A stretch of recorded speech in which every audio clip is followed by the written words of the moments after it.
이 시간 우리 하나님 말씀 골로새서 3장 12절에서 우리 17절까지 함께 읽겠습니다. 골로새서 3장 12절에서 17절까지 말씀입니다. 그러므로 너희는 하나님이 택하사 거룩하고 사랑받는 자처럼 긍휼과 자비와 겸손과 온유와 오래 참음을 옷 입고 누가 누구에게 불만이 있거든 서로 용납하여 피차 용서하되 주께서 너희를 용서하신 것 같이 너희도 그리하고 이 모든 것 위에 사랑을 더하라. 이는 온전하게 매는 띠니라. 그리스도의 평강이 너희 마음을 주장하게 하라. 너희는 평강을 위하여 한 몸으로 부르심을 받았나니 너희는 또한 감사하는 자가 되라. 그리스도의 말씀이 너희 속에 풍성히 가하여 모든 지혜로 피차 가르치며 권면하고 시와 찬송과 신령한 노래를 부르며 감사하는 마음으로 하나님을 찬양하고 또 무엇을 하든지 말에나 일에나 다 주 예수의 이름으로 하고 그를 힘입어 하나님 아버지께 감사하라. 아멘. 이 시간 우리 같이 한번 기도할까요? 말씀이 우리 마음에 심겨지고 말씀의 타치가 이루어지도록. 말씀은 생명이 있습니다. 우리를 살리는 생명, 또 새롭게 하는 생명, 치유하는 생명, 또한 우리에게 새로운 비전을 주는 그런 생명력이 말씀 속에 있습니다. 오늘 말씀을 통해서 다시 한번 우리가 소망을 얻고 용기를 얻고 회복되고 치유받고 하나님을 더 가까이 나갈 수 있는 귀한 시간 될 수 있도록 말씀을 사모하시면서 우리 다 같이 주여 한번 부르고 함께 기도하시겠습니다. 주여! 아버지 감사합니다. 조금 나왔습니다. 말씀에 주옵소서. 우리 말씀을 통해서 가까이 해주시고 말씀 안에서 우리가 기뻐하며 찬양하며 감사합니다. 바라보시고 귀한 시간 될 수 있도록 은혜 베풀어 주옵소서. 성령 하나님 역사여 주옵소서. 이 시간 저희에게 찾아와 주옵소서. 저희들을 새롭게 하여 주시고 하나님을 만나는 귀한 시간 될 수 있도록 은혜 베풀어 주옵소서. 우리 하나님을 만나기를 원합니다. 우리 하나님을 경험하기를 원합니다. 말씀의 가치가 이루어지기를 원합니다. 성령 하나님 이곳에 임재하여 주셔서 한 사람 한 사람 말씀하면서 기뻐하며 감사하며 찬양하며 영광 돌릴 수 있는 귀한 시간 될 수 있도록 축복하여 주옵소서. 은혜 베풀어 주시고 축복해 주시고 역사해 주옵소서. 모든 이렇게 주님 함께 계시고 축복해 주시고 함께 계시고 함께 하소서. 하나님 감사합니다. 말씀을 들을 수 있도록 우리를 말씀의 자리로 이끌어 주시고 초대해 주신 것 생각할 때 감사합니다.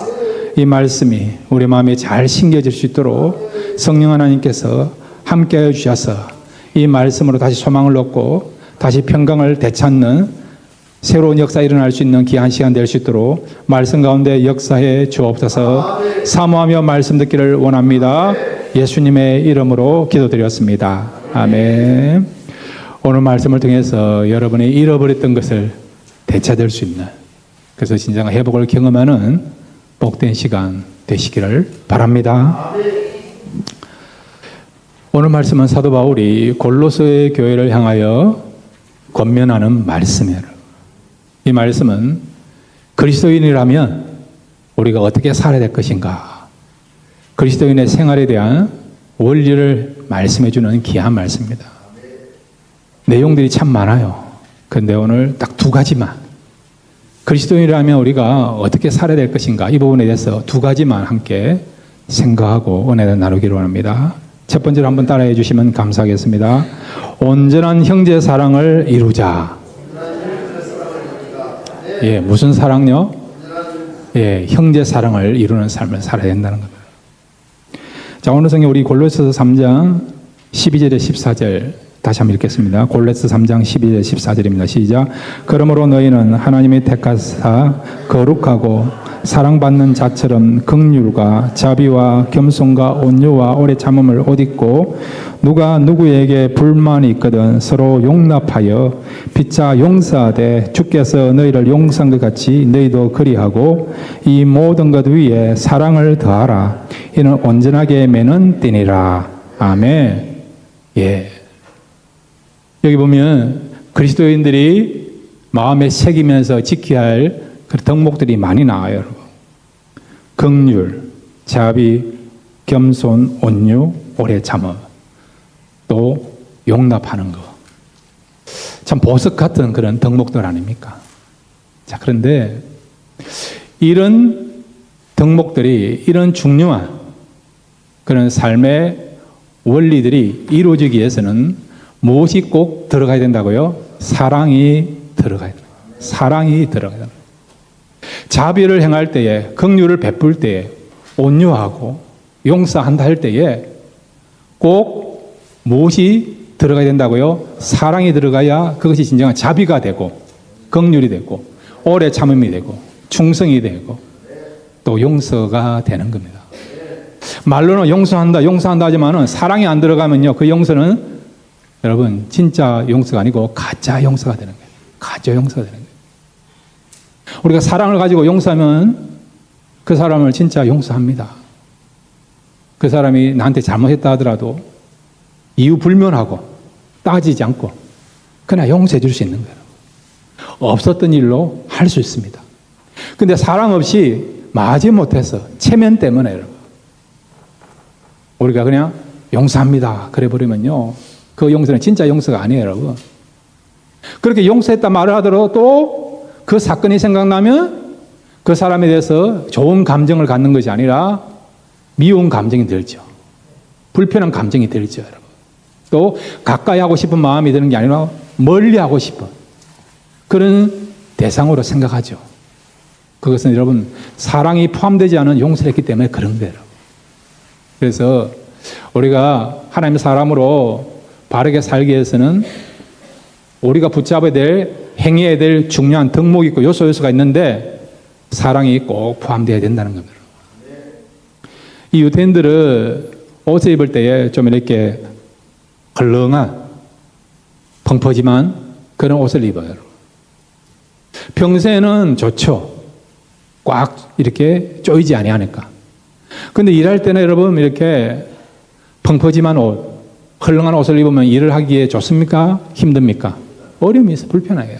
걸거치지 않습니까? 그래서 일을 할 때 어떻게 하느냐? 띠를 가지고 허리를 꽉 짜맵니다. 옷을 짜맵니다. 그러면 일을 쉽게 효과적으로 할 수 있는 거죠.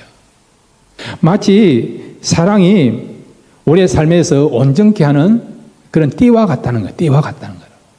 그래서 우리가 온전한 삶을 살기를 원하면 꼭 우리가 해야 될 것이 뭐라고요? 사랑의 마음을 가지고 사랑이 바탕된 가운데 해야 될 것을 말씀해 주고 있습니다. 자, 그런데 여러분 사랑도 여러 가지 사랑이 있지 않습니까? 남녀 간의 사랑도 있고 부모 자식 간의 사랑도 있고 그 다음에 여러분 또 친척이라고 하는 혈연이라는 그런 사랑도 있고 또 어떤 경우는 조건적인 사랑이 있고 여러분. 또 옛날 같으면 임금과 신하 간의 그런 어떤 군신 간의 그런 사랑도 있지 않습니까? 근데 특별히 우리가 성도들이 마음에 새기면서 행하고 실천해야 될 사랑은 뭐냐? 형제 사랑, 형제 사랑. 여러분의 그런 어떤 가족원들을 향한 형제 사랑이 있어야 되고 또 우리도 예수님의 피를 통해서 영적인 형제 자매가 되었으니까 성도 간에도 형제 사랑이 있어야 되는 거예요. 성경에 여러분 이 형제 사랑을 가장 실천을 잘했던 한 교회가 있습니다. 이 교회는요 사도 바울의 설교 딱 3주만 듣고 3주의 설교를 들었는데도 불구하고 그 어떤 교회보다도 형제 사랑을 가장 잘 실천한 모범적인 교회가 있는데 그 교회가 어떤 교회냐? 바로 데살로니가 교회입니다. 사도 바울이 데살로니가 교회를 어떻게 칭찬하고 있는가?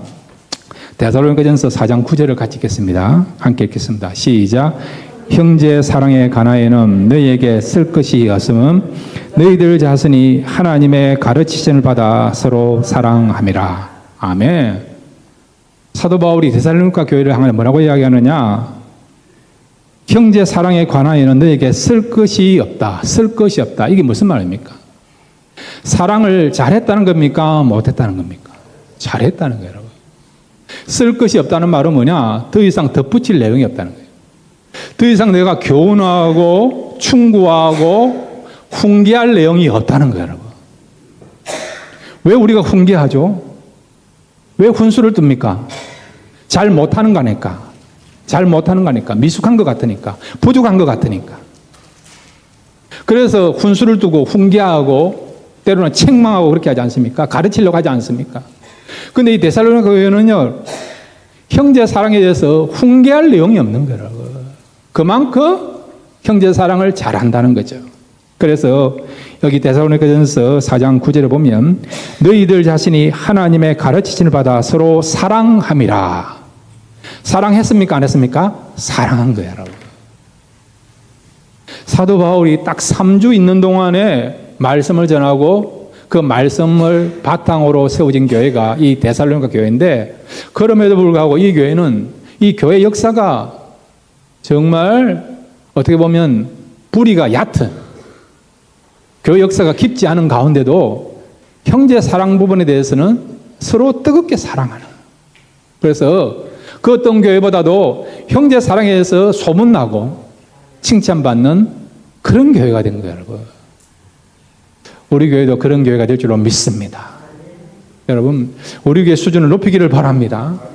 이 지역에, 미국에 있는 좀 괜찮은 교회 목표로 삼지 말고요, 이 성경에 나와 있는 데살로니가 교회 같은 그런 교회로 우리가 모델로 삼아서 우리 교회도 다른 무엇보다도 형제 사랑에 대해서는 우리가 인정받고 아름답게 소문날 수 있는 그런 교회가 되기를 바랍니다.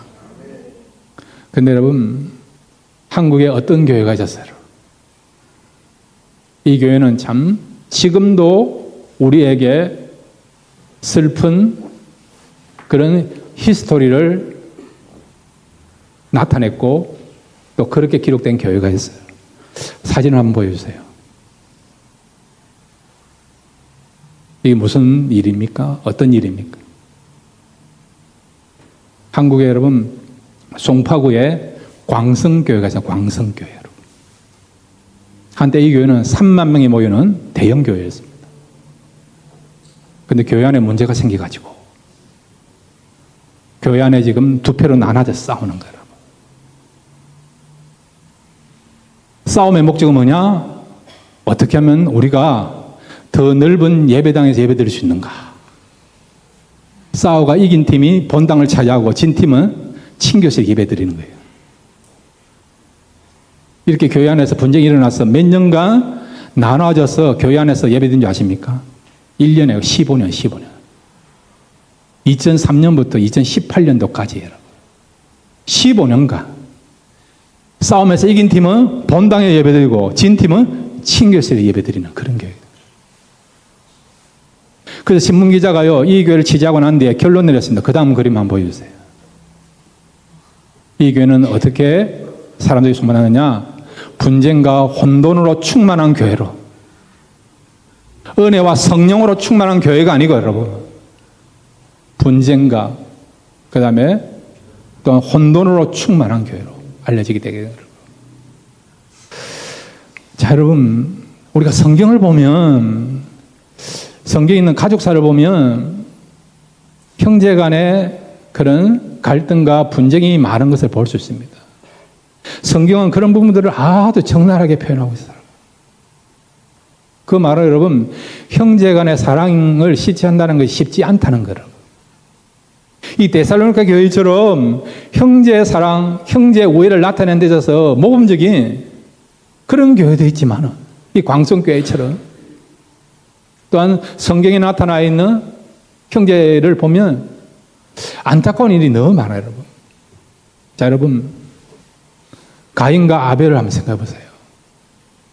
형 가인이 아벨을 죽이지 않습니까? 최초의 살인이 어디서 나왔습니까? 가정에서 일어난 거예요, 여러분. 형이 동생을 죽인 거죠, 여러분. 에스와 야곱도 한번 보세요, 여러분. 20년간 여러분 서로 이렇게 적대 관계를 가지고, 형은 동생이 돌아오면 죽일 것이다, 그런 마음을 가지고 20년 칼을 갈았죠. 동생은 고향으로 돌아가면 형이 죽을 것인데 늘 불안한 마음으로 20년을 버틴 거 아닙니까? 다른 집이 아니고 한 어머니, 한 아버지에게서 난 형제임에도 불구하고, 친형제임에도 불구하고 서로 원수 관계가 된 것을 보게 되죠. 요셉과 여러분, 그 형제를 보세요, 여러분. 요셉의 형들이 어떻게 합니까? 요셉을 처음에는 우물에다가 빠뜨리지 않습니까? 죽일 음모로 가지고요. 죽일 의도로 가지고. 근데 그 형제 중에 유다가요, 죽이지는 말자. 그럼 어떻게 됩니까? 아버지께 돌려줘야 되는 거 아닙니까? 어떻게 했습니까? 애굽 상인에게 팔아넘기지 않습니까? 이 요셉은요, 형제들에 의해서 노예가 되어서 애굽으로 끌려오지 않습니까? 인신매매를 당한 거예요, 여러분. 누구에게요, 여러분? 못된 사람이 아니고 악한 사람이 아니고 같은 형제로부터 인신매매를 당해서 애굽으로 노예로 팔려오게 되고 끌려오게 된 거죠. 여러분, 다윗과 그 형제들을 보세요. 다윗이 전쟁터에 나가게 되었습니다. 그럴 때 형이 뭐라고 합니까? 니는 교만하다 하면서 그렇게 다윗을 비난하지 않습니까? 여러분, 탕자 비유를 한번 보세요. 탕자 비유. 동생 탕자가 집을 나갔습니다.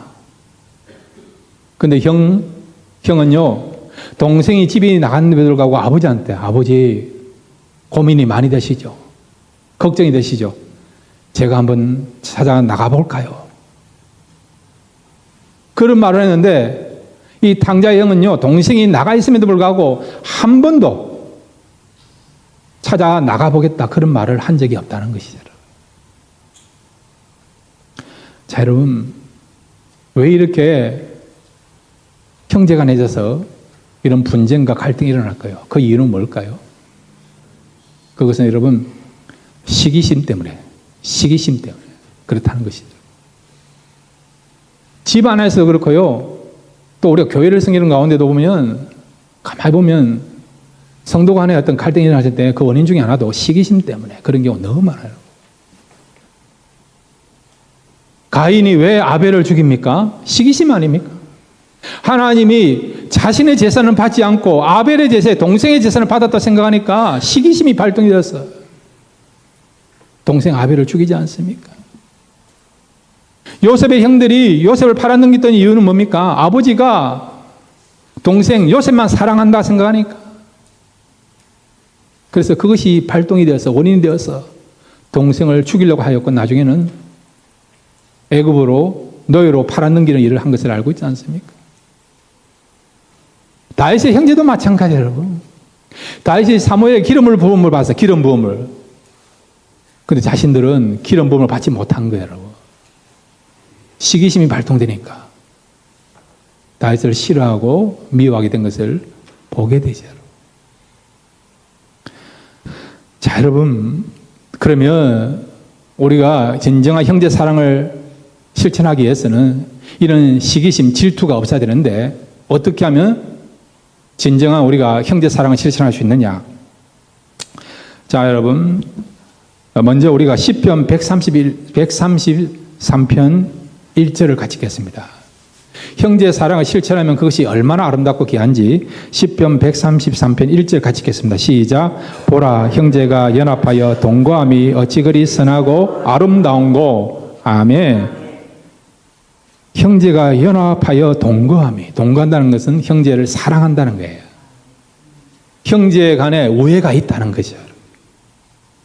그렇게 하면 그것이 선하고 아름답다는 거예요. 선하다는 말을 우리는 선하다면 착하다, 온순하다 그렇게 생각하는데 이 선하다 영어의 말은 뭡니까?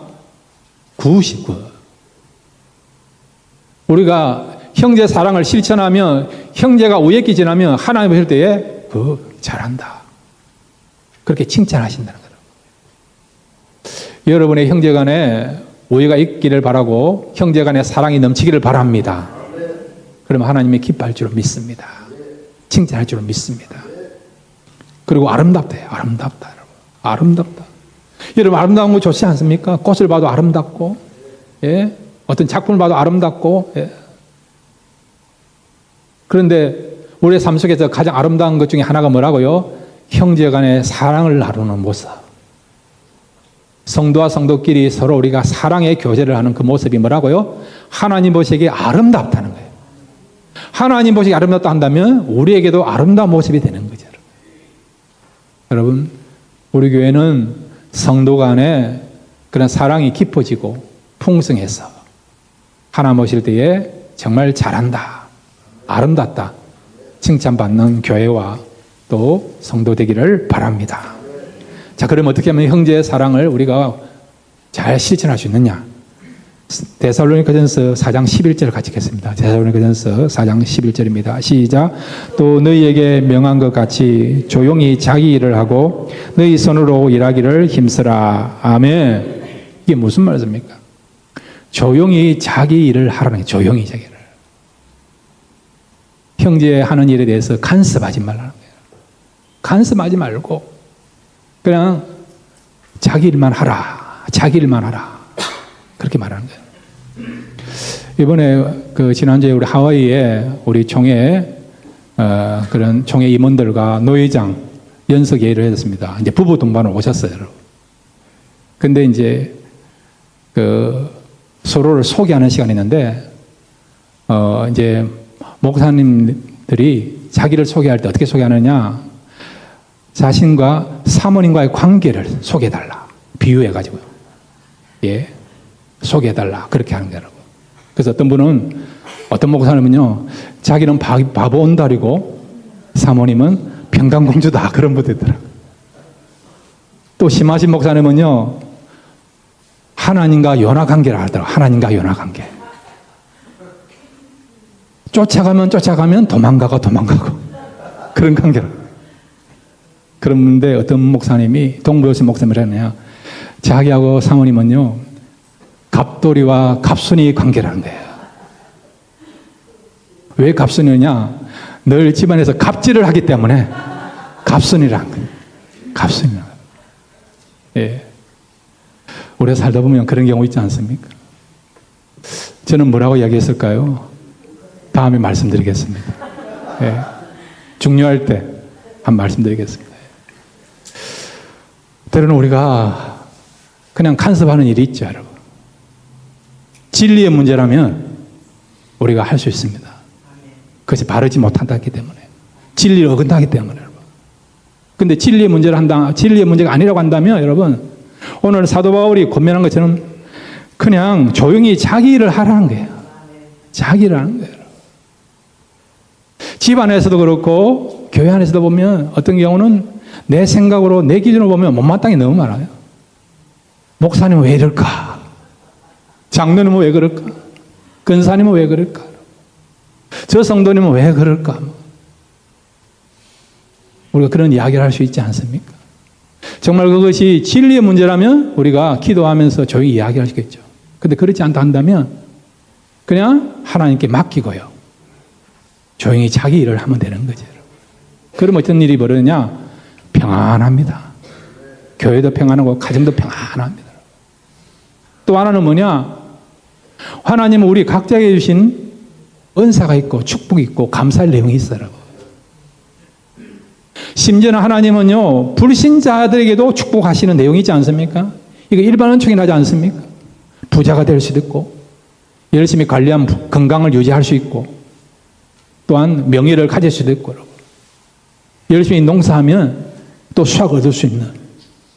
불신자에게도 하나님께서 이런 일반적 은총을 허락하신 거 아닙니까? 그렇다면 성도에게는 하나님께서는 일반 은총뿐만 아니라 성도에게만 주시는 특별 은총이 있는 거예요, 여러분. 그걸 우리가 생각하고 발견하면 감사할 수 있는 거죠. 감사할 수 있는 거죠. 그런데 우리는요, 자꾸 하나님 저분만 사랑하는 것 같고, 저분만 귀하게 쓰는 것 같고, 나는 사랑하지 않고, 나는 사용받지 못한다고 생각하니까, 쓰임받지 못한다고 생각하니까, 결국 우리가 시기심이 발동되어서, 때로는 사랑하지 못하고, 또 미움을 갖게 되고, 또한 갈등 관계에 이르게 되는 것을 보게 되는 것이죠. 그러므로 사랑하는 성도 여러분, 우리가 날마다 형제 사랑을 실천할 수 있는 그런 성도 교회 되기를 바랍니다. 그렇게 하기야 여러분, 내게 주신 은혜에 대해서 감사하는 마음을 가지면, 또한 우리에게 주신 그 맡기신 일들을 각자가 성실하게 감당하면, 그러면 교회와 또 여러분이 속해 있는 가정은 사랑과 기쁨과 또 그리고 또한 형제 우애가 넘치는 그런 교회, 그런 가정 될 줄로 믿습니다. 이런 원리를 가지고 살아갈 수 있는 그런 저와 여러분 되시기를 바랍니다. 두 번째로 여러분, 오늘 사도 바울은 골로새 교회를 향하여 그리스도인들이 우리가 지켜야 될 생활 원리를 말씀해 주고 있습니다. 한번 따라해 주시기 바랍니다. 평강이 주장하는 삶을 살아가자. 예. 오늘 성도 여러분, 골로새서 3장 15절에서 16절, 15절, 16절을 같이 읽겠습니다. 시작. 그리스도의 평강이 너희 마음을 주장하게 하라. 너희는 평강을 위하여 한 몸으로 부르심을 받았나니 너희는 또한 감사하는 자가 되라. 그리스도의 말씀이 너희 속에 풍성히 가하며 모든 지혜로 피차 가르치며 권면하고 시와 찬송과 신령한 노래를 부르며 감사하는 마음으로 하나님을 찬양하고. 아멘. 여기 15절에 보시면요, 그리스도의 평강이 너희 마음을 주장하게 하라. 날마다 우리 살아갈 때에 근심, 두려움, 염려, 부정적인 생각이 아니라 그리스도의 평강이 우리의 삶을 주장하게 하면 그 삶은 어떤 삶이냐? 평강 가운데 가는 삶이 될 수 있다는 것입니다. 자, 여러분, 세상 사람들은 평강을 원합니다. 근데 세상 사람들은요, 조건을 가지고 평강을 구하기를 원하고 평강한 삶을 살기를 원합니다. 첫째는 뭐냐? 환경이죠, 환경. 환경이 좋으면 평강하다 생각하나, 그죠? 좋은 집, 좋은 학군, 그런 곳에 살면 평강하다 생각하는 거예요. 두 번째, 세상 사람들은요, 평강 어디서 찾느냐? 관계에서 찾죠, 관계. 부모, 자녀 간에, 형제 간에, 친구 간에 관계가 좋으면 평강하다 생각하는 거예요. 세 번째는 뭐냐? 미래가 확실하면, 미래의 삶에 대해서 분명한 나에게 보장해 줄 수 있는 그런 개런티 할 수 있는 것이 있으면 사람들은 평강한다는 거예요. 노후 준비를 잘했다든지, 여러분. 그러면 분명한 미래에 대한 그런 보장된 삶을 내가 누릴 수 있기 때문에 그런 조건을 가지고 사람들은 평강을 구하고 있고, 그런 조건이 충족되어야 평강하다 생각한다는 겁니다. 그런데 그리스도인은 그렇지 않습니다. 그리스도인들은 여러분, 환경이 힘들어도 그리스도의 평강이 있으면 기뻐하고 감사할 수가 있습니다.